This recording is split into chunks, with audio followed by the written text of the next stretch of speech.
Hi there. So, winter is coming. I have got 5 classic books to read in winter for you.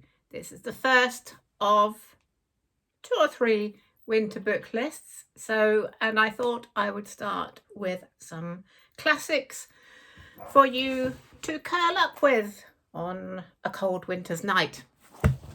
What are the kinds of books we like to read in winter? Well, for me, I don't know about you, but for some reason, I like to read books that are kind of mostly set in the season in which I'm reading them, because it kind of helps me to relate to the story more. If somebody's sort of running across a bleak wintry landscape, I like to look out of my window and sort of feel it. It doesn't matter that much, but it's nice to do that. So it's nice to read books that are in winter, that are set in winter. There's something rather nice about curling up in a cozy room with a fire or a nice snuggly blanket and reading something quite bleak. So that's another thing I have thought about.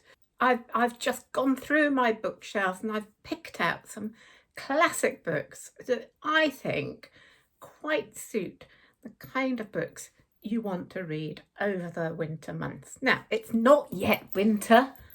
It's still November, it's still autumn. For me, winter officially doesn't start until the winter solstice on the 21st of December, but I know it's getting colder. It's certainly going to get colder here in the UK. I have seen over the next week or two. So it's certainly going to feel wintry, and you want to start stocking up those books to read throughout the season. So let's make a start.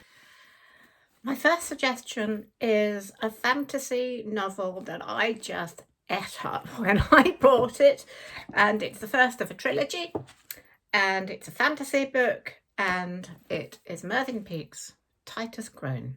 It's the first in the trilogy of Gormenghast books, and I've chosen it for winter reading because of its gothic bleakness.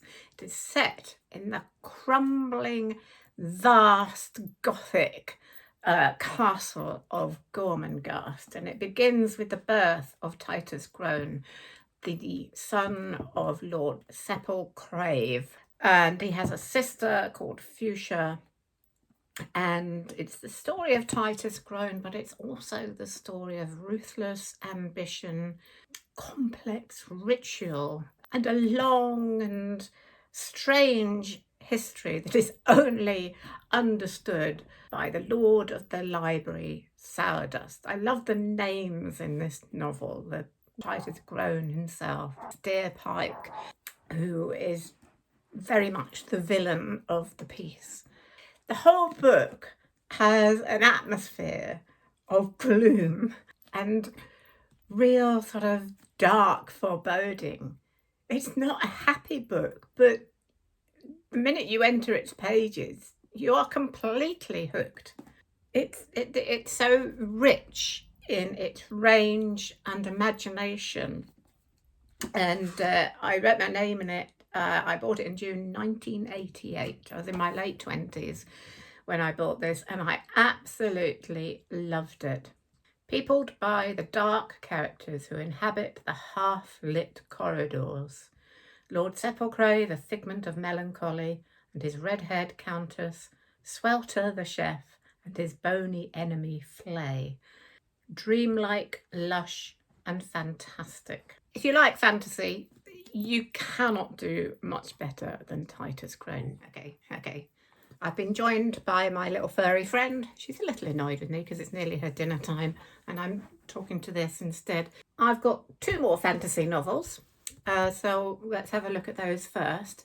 Now, if you know anybody who thinks that fantasy is not literature or is a bit sniffy about it, then get them to read this novel.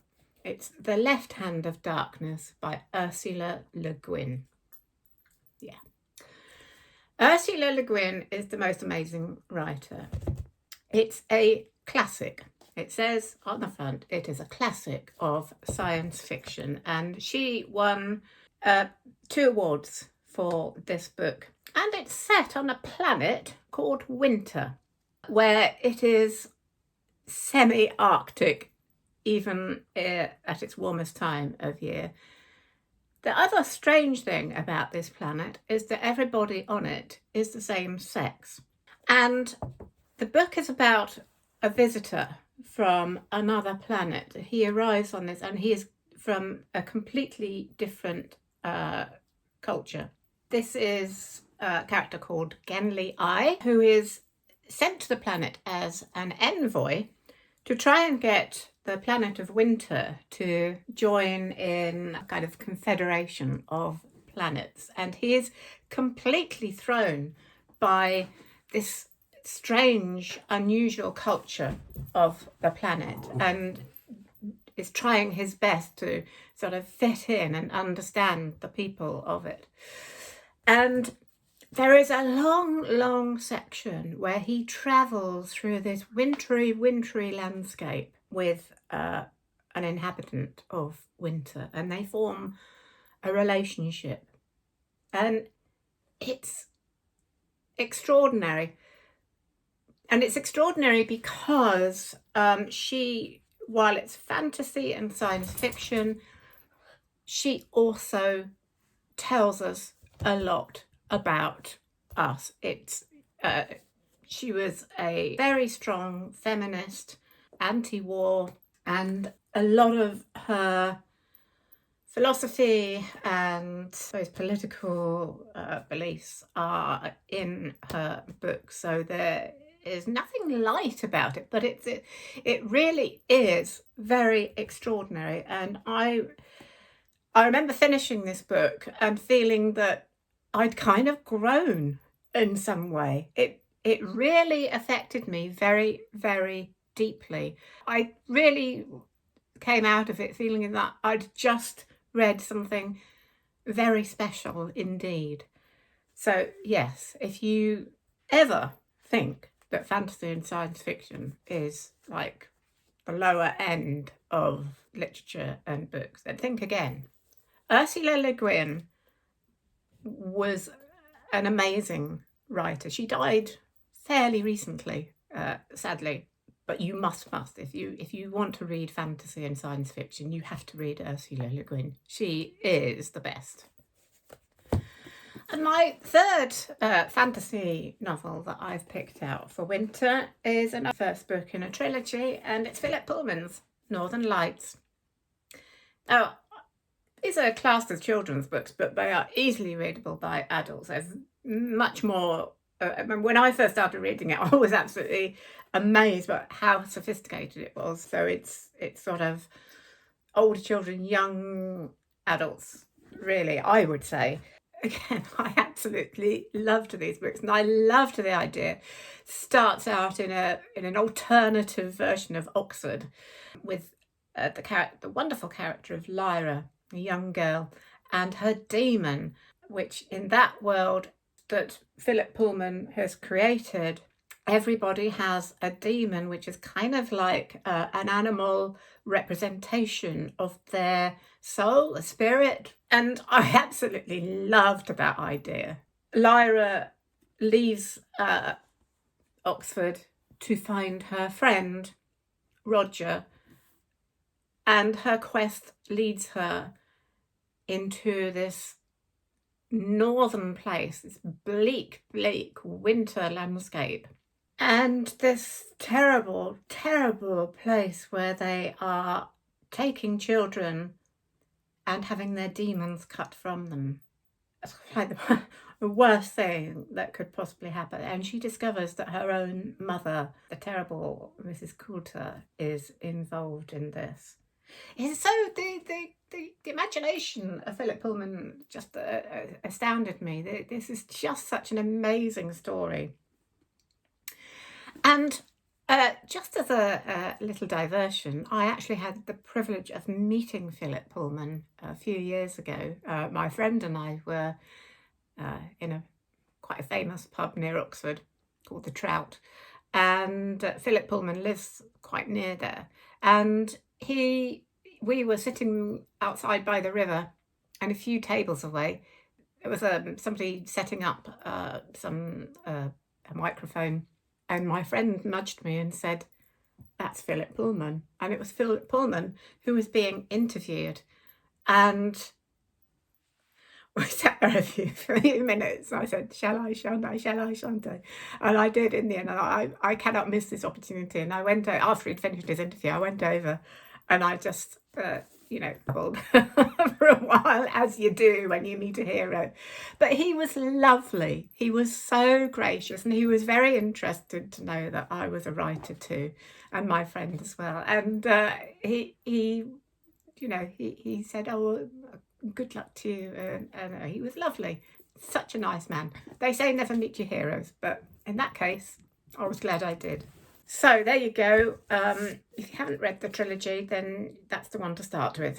Excellent, highly imaginative books. So those are all 20th century books. I'm now going to go on to some older classics. I'm going to start with this. It's in terrible condition. But it's when I was in my early 20s, I just came across it in a second-hand bookshop, and I thought, oh, well, I've always wanted to read that. So I bought it, and it's a really, really old and falling to pieces, lost its spine copy of Lorna Doone by R.D. Blackmore. It's one of those books that sort of like every romantic teenager or young person should read, but really it's set around Exmoor in Devon. And as I say, it's a very, very long time ago that I read it. So to be honest, I cannot remember the exact plot, but I remember I've had to sort of look it up a little. And it's about, it's set in 17th century. It starts out 29th day of November, 1673. And it's about a young farmer whose family has a kind of feud with the Doones who live across the moor. But he falls in love with Lorna Doone. As it says there, the bond between them inspires him to rescue her from this stormy, wintry setting, which leads to a conflict with Carver Doone and leads to a very dramatic climax. I remember once going on holiday in Devon and walking across Exmoor and getting caught in a rainstorm, a really, really torrential rainstorm. And all I could think about was I was sort of running to try and find shelter. There's no shelter, there's no trees. All I could think about was Lorna Doone. There you go.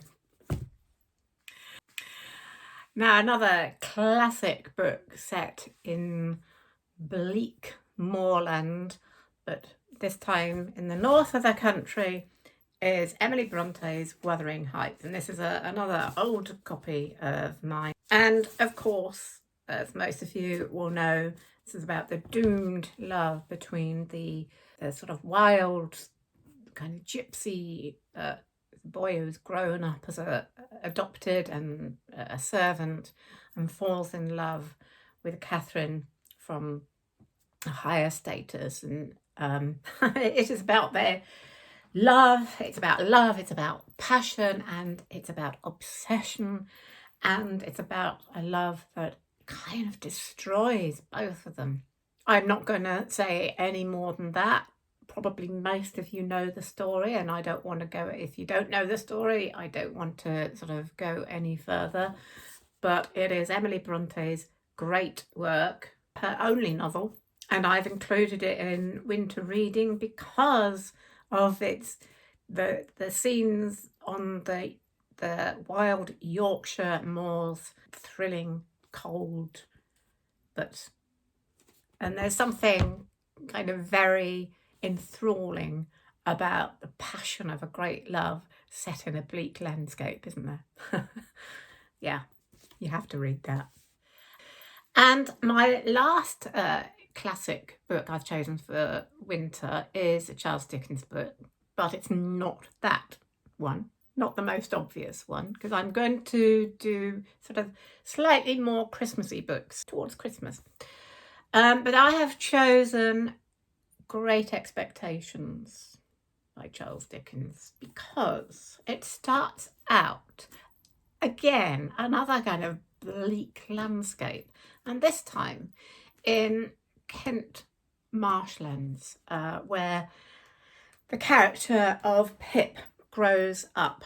His parents have died when he was a very young age, and at the opening of the book, and it's just before Christmas, if I remember rightly, he has gone out to visit the graves of his parents and several dead infant siblings of his.